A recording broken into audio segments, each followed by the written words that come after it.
आज करने वाले हैं रफ़ पेपर पे एक रियलिस्टिक ड्राइंग। और यहाँ पे जो रेफरेंस है वो ये वाला रेफरेंस है जो हमने एक बहुत ही उम्दा एक्टर, जो अभी पंचायत की जो सीरीज़ आई है उसमें जो मेन एक्टर हैं जीतू भैया के लिए लिया है। और यहाँ पे मैंने आउटलाइंस ऑलरेडी ड्रॉ की हुई हैं। यहाँ पे हम शेडिंग पे बात करेंगे और जो पेपर है वो रफ़ पेपर है, क्योंकि अभी तक हम स्मूथ पेपर के ऊपर शेडिंग को सीखते आए हैं कि कैसे रियलिस्टिक शेडिंग की जाए। अब रफ़ पेपर के ऊपर दोबारा से आ रहे हैं, क्योंकि रफ़ पेपर में भी बहुत ज़्यादा पोटेंशियल होता है। एक कार्ट्रिज पेपर हो या एक टेक्सचर्ड पेपर हो, नॉर्मल टेक्सचर्ड पेपर है ये, मीडियम ग्रेन सरफेस पेपर जिसको कहा जाता है, या मीडियम टीथ टेक्सचर जिसको कहा जाता है, उस टाइप का ये पेपर है। तो अभी सबसे पहले मैं आउटलाइंस को फ्रीज़ कर रहा हूँ। जो ऑलरेडी आउटलाइन ड्रॉन है उसको मैं फिर से फ्रीज़ कर रहा हूँ। और यहाँ पे मैं चारकोल और ग्रेफाइट दोनों को यूज़ करने वाला हूँ, क्योंकि इस टाइप के एक्सपेरिमेंट हमने स्मूथ पेपर पे तो बहुत सारे किए हैं, रफ़ पेपर पे काफ़ी पहले किए थे। तो दोबारा से कुछ लोग रिक्वेस्ट कर रहे थे तो फिर अभी उसको कर रहे हैं। तो अब यहाँ देखिए मैं चारकोल पेंसिल यूज़ कर रहा हूँ। ये एक HB चारकोल पेंसिल है जो कि जनरल्स ब्रांड की है। अब आपके पास अगर ये वाली पेंसिल नहीं है तो आप कैमलिन की सॉफ्ट वाली चारकोल पेंसिल यूज़ कर सकते हो, जो कि बहुत ही सिमिलर रिजल्ट्स देती है। और उसके बाद जो मैं शेडिंग के लिए यूज़ कर रहा हूँ वो है, मैं ग्रेफाइट पेंसिल को यूज़ कर रहा हूँ। जो आउटलाइंस हैं उसके आसपास सराउंडिंग में जो शेडिंग है, जो मिड टोन्स हैं, उन सभी जगहों पे मैं ग्रेफाइट पेंसिल को यूज़ कर रहा हूँ। और अभी यहाँ पे आप देख रहे हो कि पेपर जो है रफ़ पेपर है। तो जब स्मूथ पेपर पे यही काम करते हैं तो बहुत ही अच्छे से रियलिस्टिक रिजल्ट्स हमें मिल जाते हैं। बट यहाँ पे देखेंगे कि क्या होता है। और अब देखो मैं फिर एक थिन वाले ब्रश को यूज़ कर रहा हूँ, जो एक पतला ब्रश होता है। दो तरीके के ब्रश हैं मेरे पास मेकअप वाले, जो इसमें से एक थिन वाला ये है और दूसरा है थिक वाला, उसको बाद में यूज़ करेंगे। अभी इनिशियली जो है हम थिन ब्रश से ही चल रहे हैं, क्योंकि एरिया बहुत ही माइन्यूट है। और सिमिलरली जब हम देखो ग्रेफाइट के ऊपर चारकोल चलता है, चारकोल के ऊपर ग्रेफाइट चलता है, क्वेश्चन बहुत पूछे जाते हैं। तो इसका सिंपल सा जवाब मैं आपको बताता हूँ कि जो चारकोल है उसके ऊपर ग्रेफाइट चल सकता है, लेकिन ग्रेफाइट अगर एक बार चल जाता है तो उसके ऊपर चारकोल चलाना बहुत मुश्किल होता है। अगर आपको मेरे से बहुत डिटेल में ड्राइंग सीखनी है तो मेरी स्किल शेयर और यूडीमी क्लास को ज्वाइन कर सकते हो। नीचे डिस्क्रिप्शन बॉक्स में उसका लिंक है, तो एक बार ज़रूर ट्राई करके देखो, आपको पसंद आएगा। और इस चैनल को ज़रूर सब्सक्राइब करो, क्योंकि यार बहुत सारे आप लोगों के लिए एफर्ट करता रहता हूँ, तो प्लीज़ चैनल को सब्सक्राइब कर लो। एक चीज़ हमेशा ध्यान में रखनी है कि पहली लेयर चारकोल की होगी, हमेशा ही चारकोल ड्राइंग में, इस चीज़ का ध्यान रखना।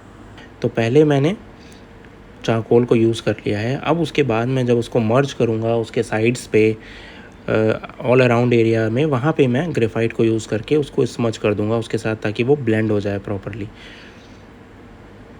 और जो भी पेंसिल हम यूज़ कर रहे हैं वो पेंसिल हम साइड से यूज़ कर रहे हैं, पेंसिल की साइड को यूज़ कर रहे हैं, और फिर उसको स्मज कर दे रहे हैं कुछ पोर्शन को। और अभी यहाँ पे देखो मैं मोनो इरेज़र यूज़ कर रहा हूँ, जो कि एक इरेज़र है, और ये मोनो ज़ीरो इरेज़र के नाम से आता है, या पेंसिल इरेज़र के नाम से भी मार्केट में बहुत ही ईजिली अवेलेबल हो जाता है ये। बहुत सारे लोगों के माइंड में अब ये भी आ रहा होगा कि ये तो बहुत महंगा टूल है, एक्सपेंसिव टूल है, तो फिर हम क्या करें, और हम इतना महंगा नहीं अफोर्ड कर सकते। तो उसके बाद फिर एक सॉल्यूशन आपके पास ये ज़रूर बचता है कि आप खुद से अपना या तो मोनो ज़ीरो इरेज़र बना लें, क्योंकि आपको रबर को छोटे छोटे पीसेस में काटना ही है बस, और उसके बाद उसको किसी पेंसिल वगैरह में, मैकेनिकल पेंसिल में फिक्स कर दें आगे से। इसका मैंने एक ट्यूटोरियल बनाया भी हुआ है यूट्यूब पे, आप देख सकते हो, पड़ा हुआ मिलेगा, self made mono zero eraser. नहीं तो फिर आप पेंसिल इरेज़र ख़रीद सकते हो, वो थोड़े सस्ते होते हैं। अब सिमिलरली मैं दूसरी आई पे भी उसी तरीके से काम कर रहा हूँ जैसे मैंने प्रीवियस आई पे किया। मैं डार्क एरिया को पहले ऑप्ट कर रहा हूँ, चारकोल यूज़ कर रहा हूँ, प्रेशर कम दे रहा हूँ पेपर पे, लेकिन जो चारकोल है वो काफ़ी ज़्यादा डार्क एलिमेंट होता है, तो उतना ज़्यादा प्रेशर देने की ज़रूरत भी नहीं है फ़िलहाल, अगर ये बात की जाए तो। और फिर सिमिलरली देखो आईब्रो में भी मैं चारकोल पेंसिल को ही यूज़ कर रहा हूँ। अगर वैल्यूज़ डार्क होती हैं तो उसको लो करना मतलब ईजी होता है, अगर ले डाउन करना है हमें उसको तो वो ईजी रहेगा, रादर देन अगर हमें थोड़ा जो वैल्यूज़ कम है उसको हमें बढ़ाना है तो वो थोड़ा डिफ़िकल्ट होता है हमेशा ही। तो चारकोल के केस में आप अगर डार्कर वैल्यूज़ भी आ रही हैं तो भी कोई ज़्यादा फ़र्क पड़ता नहीं है। अब देखिए उसकी सराउंडिंग में भी मैंने ग्रेफाइट से कुछ वैल्यूज़ को डार्क किया है अभी, क्योंकि ये रफ़ पेपर है तो देखो कितना रफ़ दिख रहा है। लेकिन अभी जब हम इसको स्मज करेंगे, ब्लेंड करेंगे, तो हम देख पाएंगे कि हमें कितनी स्मूथ और इवन शेडिंग मिल रही है, क्योंकि यही चैलेंज है हमारा आज का इस वीडियो का। और अब यहाँ पे देखो मैंने वही छोटा वाला ब्रश ले लिया, थिन साइज़ ब्रश, और अब मैं स्मच करना शुरू कर रहा हूँ। तो पहले आपको चारकोल यूज़ करनी है, फिर आपको ग्रेफाइट यूज़ करनी है, और उसके बाद आपको कोई टूल यूज़ करना है जिससे आप स्मच कर सको। तो यहाँ मैं फिंगर्स भी यूज़ कर रहा हूँ, जो बड़े एरियाज़ हैं उस पर मैं फिंगर कर दे रहा हूँ, और जो छोटे एरिया हैं वहाँ पे मैं ब्रश को ऑप्ट कर रहा हूँ। और जो फिर हाईलाइट क्रिएट करनी है उसके लिए मैं मोनो इरेज़र यूज़ कर रहा हूँ। ये सेम प्रोसीजर आप कॉन्स्टेंटली यूज़ कर सकते हो और कोई भी पोर्ट्रेट ड्रॉ कर सकते हो। शेडिंग उसकी प्रॉपर होगी, ये चीज़ तो बहुत ही अच्छे से अंडरस्टूड है। बाकी आउटलाइन वगैरह कैसी है क्या है वो that is a different part, but shading के लिए मुझे लगता है कि ये बहुत ही अच्छा तरीका है। और ख़ासकर अगर रफ़ पेपर पे आप कर रहे हो तो रफ़ पेपर ब्लेंड हो जा रहा है।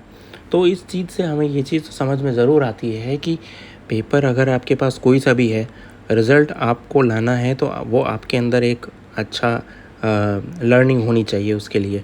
और अगर वो लर्निंग आपके पास है, वो नॉलेज आपके पास है, तो आप कर सकते हो। देखो अभी मैं फिंगर से कर रहा हूँ, तो जैसे मैंने रफ़ पेपर का ये भी फ़ायदा है एक, कि बहुत ही ईज़िली आप ब्लेंड कर सकते हो कैसा भी आपने लाइंस ड्रॉ करी, लेकिन रफ़ पेपर होने की वजह से ये फ़ायदा ज़रूर मिल जाता है।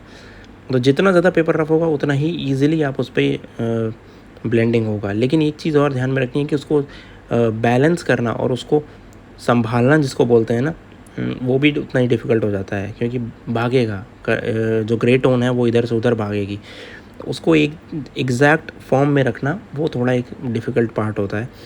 स्मूथ पेपर पे आप उतना अच्छे से उसको फ्लोट करा ही नहीं पाओगे, अगर बात करूँ शेडिंग की तो वहाँ पे थोड़ा सा ये होता है। लेकिन रफ़ पेपर पे आप बहुत ही ईज़िली ब्लेंड तो कर ले जाते हो, लेकिन उसको बैलेंस रखना, उसको एक लिमिट में रखना, ठीक है, उसको कंट्रोल में रखना, जिसको बोला जाता है कंट्रोल में रखना, वो थोड़ा डिफ़िकल्ट होता है। तो यही थोड़ा सा डिफरेंसेस हैं जो कि रफ़ पेपर और स्मूथ पेपर पे समझ में आते हैं। और आज ये वाला ट्यूटोरियल थोड़ा लेट आया, नेक्स्ट ट्यूटोरियल भी जल्दी आएगा। आप लोगों के लिए बहुत सारी मेहनत कर रहा हूँ। अभी फ़िलहाल इतना ही। प्लीज़ इस वीडियो को लाइक ज़रूर करना अगर पसंद आया, उन लोगों के साथ शेयर करना जिन्हें इसकी ज़रूरत है, चैनल को सब्सक्राइब करना। बाय।